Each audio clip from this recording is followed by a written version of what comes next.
Сәлем достар, бүгін сіздермен осындай керемет шарлотка дайындайтын боламыз. Міндетті түрде дайындап көруге кеңес беремін, себебі осы шарлотка сіздерге ұнайтынына сенімді түрде айта аламын. Бұның бисквиті құрғақ емес, өте нәзік болып келеді, және де бетіндегі крошкасымен ерекшеленеді. Ең алдымен біздер крошка дайындайтын боламыз. Ол үшін біздерге ұн, сармай және де қант қажет болады. Осы үшеуін араластыра отыра біздер крошка дайындап аламыз. Ең әуелі мен бір қолыммен осылай сармайды ұнға айналдыра отыра уатып аламын. Өзіме осылай ыңғайлы.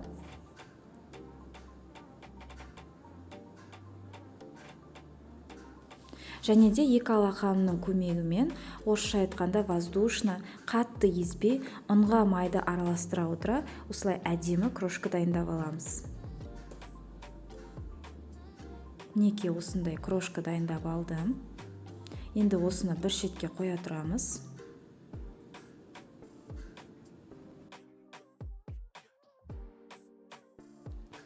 Енді салмасын дайындайтын боламыз. Ол үшін біздерге 2 орташа алма қажет болады.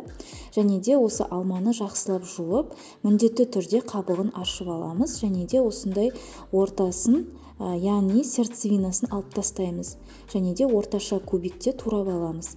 Міндетті түрде қатты жерлерін алып тастаңыздар. Сонда ғана сіздің шарлоткаңыз былқылдап дәмді болып піседі. Мінекей осылай қалған ингредиенттерімді өлшеп дайындап алдым.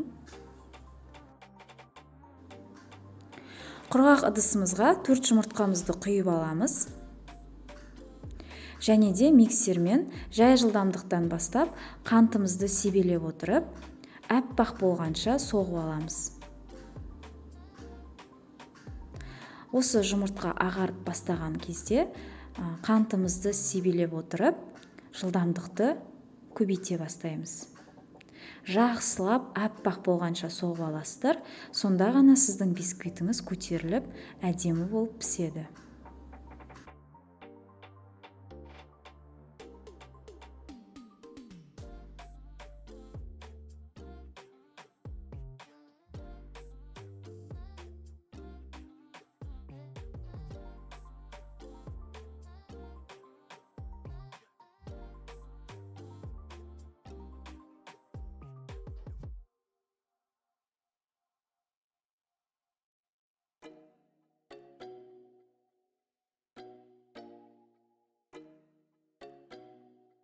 Мінекей жақсылап аппақ қылып соғып алдық. Енді осының үстіне сұйық майымызды құямыз. Және де басып алмай, жақсылап араластырып аламыз.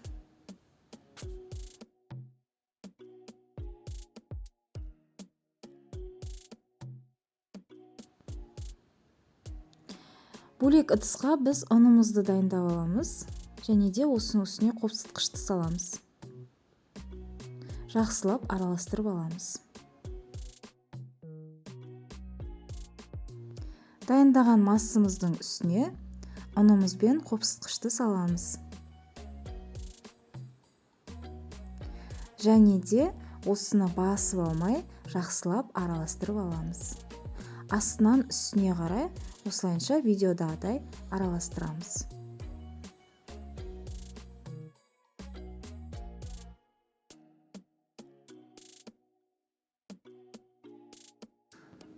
Мінекей осындай қамыр шығады, жақсылап араластырып алдық. Енді протеиніміздің үстіне пергамент қағазы немесе осындай тефлоновый коврик төсеп аламыз. Осындай кольца дайындап алдым, диаметрі 24 см. Сіздер ыңғайларыңызға қарай кез келген формочкаға пісіруге болады. Және де қамырымызды 2-ге бөліп құямыз.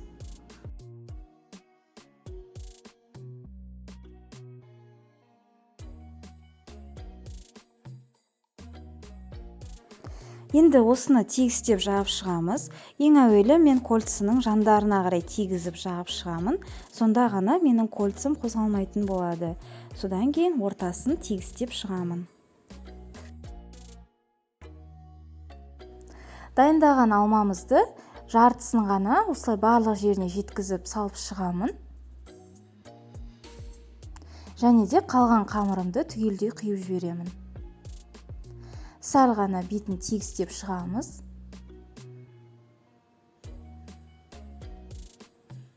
Енді қалған алмамызды осының бетіне жайғастырып, қамырымызға батырып, осылайынша салып шығамын.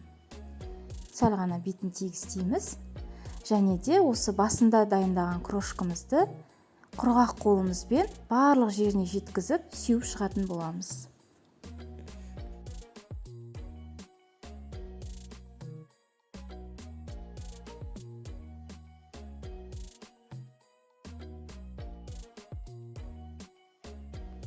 Сәл ғана қолымыздың көмегімен бетін тегістеп аламыз. Және де қызып тұрған пеште 160-170 градуста 45-50 минуттай пісіріп аламыз. Піскенін шпажканың көмегімен қарайтын боламыз. Шпажкамыз құрғақ болып шығуы тиіс. Және де осылай пышақтың көмегімен толықтай суығаннан кейін ғана барып формамыздан босатып аламыз. Мінекей осындай өте әдемі және де өте дәмді шарлотка шығатын болады. Сіздерге дайындап көруге кеңес беремін. Міндетті түрде дайындап көріңіздер.